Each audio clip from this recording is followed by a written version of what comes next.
This is Pastor Jim Loper, and I'd like to talk to you for the next few minutes on the subject of good reasons to go to church.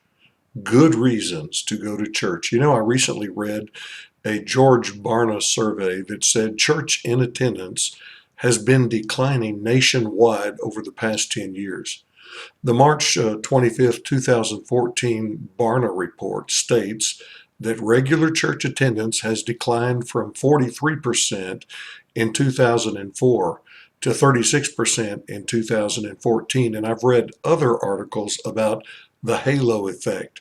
The halo effect is that when surveyors and pollsters ask Christians about their church attendance, the Christians put on their halo and they give a more glowing report about their church attendance than is the reality. So I've even read reports that church attendance is as low as 20% right now. Now, regular attendance in today's standards means people who said that they attend their church every 4 to 6 weeks. That's what they're calling a regular church attender. Now, I've been in full-time vocational pastoral ministry for about 33 years, and I know from experience that attending church only every 4 to 6 weeks is not enough for you to grow spiritually the way you should. In other words, it hurts your spiritual life when your church attendance is sporadic, and it also hurts your church. I recently read an article that isolated the reason for the decline of churches in America. It said that the reason for the decline of churches in America is decreasing attendance, sporadic attendance. And there are many reasons for decreasing attendance and sporadic attendance. And if you fall into the category of a person who's only attending church once every 4 to 6 weeks, or maybe less than that, I'm not fussing at you, and I don't want you to feel fussed at. Yes, I do want to motivate you to attend church regularly, but fussing doesn't yield results. And instead, I want to give you some perspectives that may not be on your frontal lobes. They may be obscure from your thinking. I want to show you some ways of looking at things that will motivate you to commit to be a regular church attendee. And you're going to enjoy these perspectives that I'm going to give you over the next few weeks. And I will even go as far to say that you're going to be thrilled with them.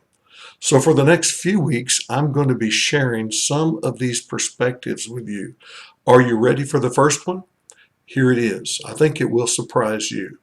The first reason that you should go to church regularly, and I mean every week. See, the Bible talks about the church gathering on the first day of the week in regular attendance. And that's what I understand from the Bible that regular attendance is. It's at least weekly. The Bible says in the book of Acts, it says daily in the temple and in every house they cease not to teach and preach Jesus Christ. They were gathering daily. They were in an elevated state of revival. So the minimum that we should be doing is once a week. Now, the first reason you should go to church regularly, and this may surprise you, is because Jesus goes to church regularly. Did you know that? That's right. Jesus goes to church regularly. In Matthew 18:20, he said, "For where two or three are gathered together in my name, I am there in the midst of them." Now, let me read that again. Matthew 18, verse 20, Jesus said, "For where two or three are gathered together in my name, I am there." He said, "I am there in the midst of them." Now, let me ask you a question. Do you believe that Jesus told the truth here? Do you believe what he said? Let me ask you a question, and really think about this. If you knew for sure that Jesus Christ himself was going to be at church on Sunday, would you go? Now, think about that.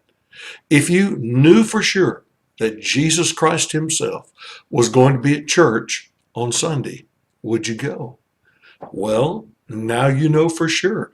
Jesus is going to be in church on Sunday. He said so. He said, "For where two or three are gathered together in my name, I am there in the midst of them."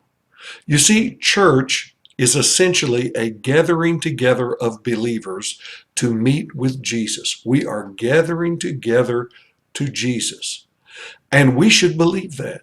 And we should take him at his word and expect that he will meet with us as we gather together in his name. I believe that the number one reason for declining church attendance is not believing that Jesus is going to be there. Simply not believing that Jesus is going to be there, or perhaps you never knew he was going to be there in the first place. Perhaps it's ignorance. And for that reason, we don't expect much to happen when we go to church. But the reality is that if Jesus is truly present, then his power is present also. Would you like to see a verse that says so? Would you like to see a verse that says that when Jesus is present, his power is present with him? I'm so glad you asked, because I've selected one for you. It's 1 Corinthians chapter 5, verse 5. Now listen carefully. The Apostle Paul, writing under the inspiration of the Holy Spirit, said, "In the name of our Lord Jesus Christ, when you are gathered together along with my Spirit, with the power of our Lord Jesus Christ." Now let's think about that. He said, "In the name of our Lord Jesus Christ, when you were gathered together." Well, that's very similar to what Jesus said in Matthew 18:20. He said, "For where two or three are gathered together in my name, I am there in the midst of them." And Paul is picking up on that theme, and he's adding something to it. He's saying, "In the name of our Lord Jesus Christ, when you were gathered together with the power of our Lord Jesus Christ."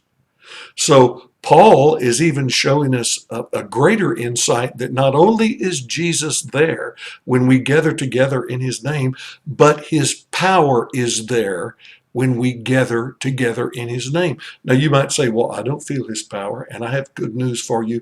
You don't have to feel his power. All that is necessary is that you believe his power. Believe his word. He told the truth. He said that when we would gather together in his name, he would be there in our midst. And his word says that not only will he be present with us, but that his power will be present with us. So you don't even have to feel the power. Sometimes you can feel the power, but it's most important that you believe the power. Take Jesus at his word. You see, where Jesus is, his power is. He always brings his power with him. Did you know that? Wherever he goes, he takes his power with him. And where his power is, there can be miracles, there can be healings, there can be fillings, there can be deliverances, there can be answers to prayer, there can be blessings, there can be salvations, and much more. And if you'll read the book of Acts, that's exactly what they experienced in their gatherings.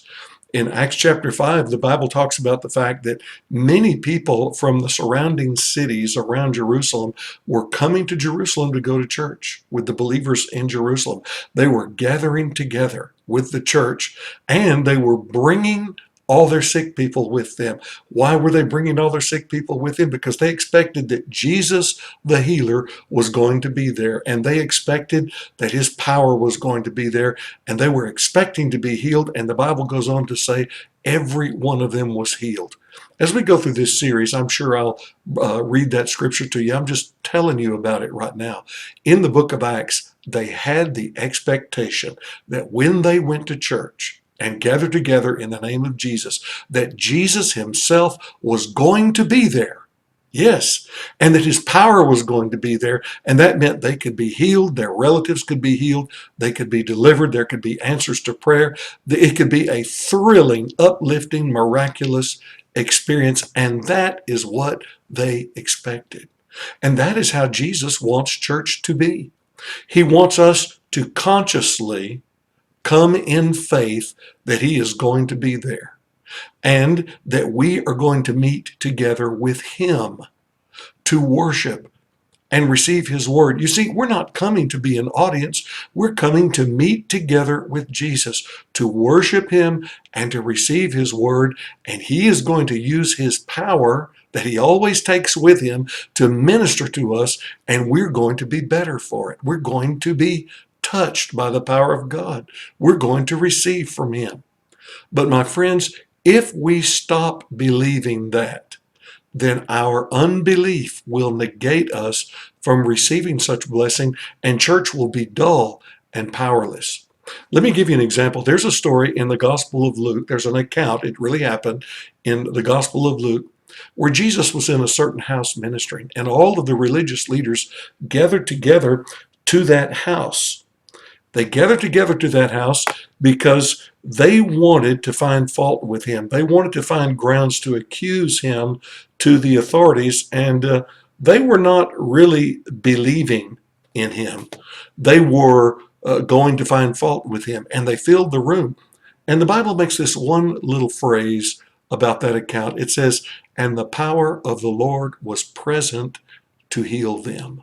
Even those fault-finding, critical people, the power of the Lord was present to heal them, but none of them were getting healed. The power was not being demonstrated because none of them were expecting to be healed. They did not believe in Jesus.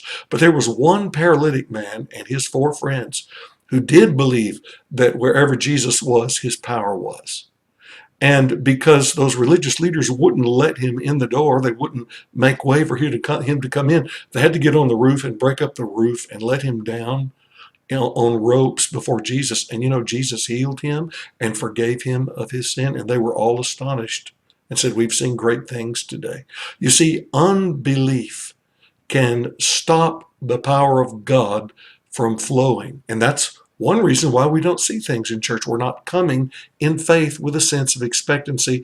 And I'm challenging you to turn your expectancy on. You see, we must return to faith in his promise that where we gather together in his name, he's going to be there and his power is going to be there. And we must turn our expectation on. You see, Jesus loves us and he wants to help us. He is a forgiving Jesus. He is a healing Jesus. He is a delivering Jesus. He wants to help you. He's happy to see you. He wants you to come to church. He's thrilled when you come to meet with him at church.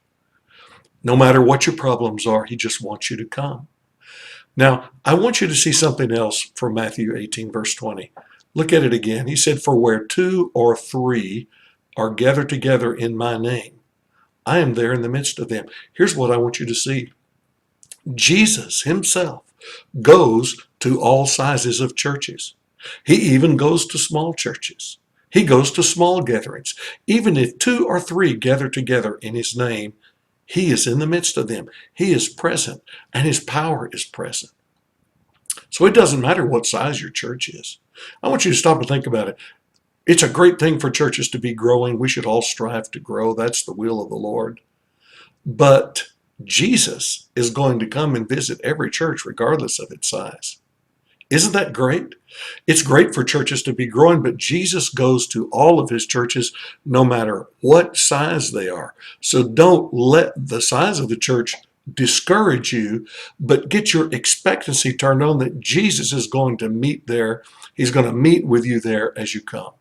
There may be some things you don't like about your church, but Jesus will go there anyway. I want you to think about that.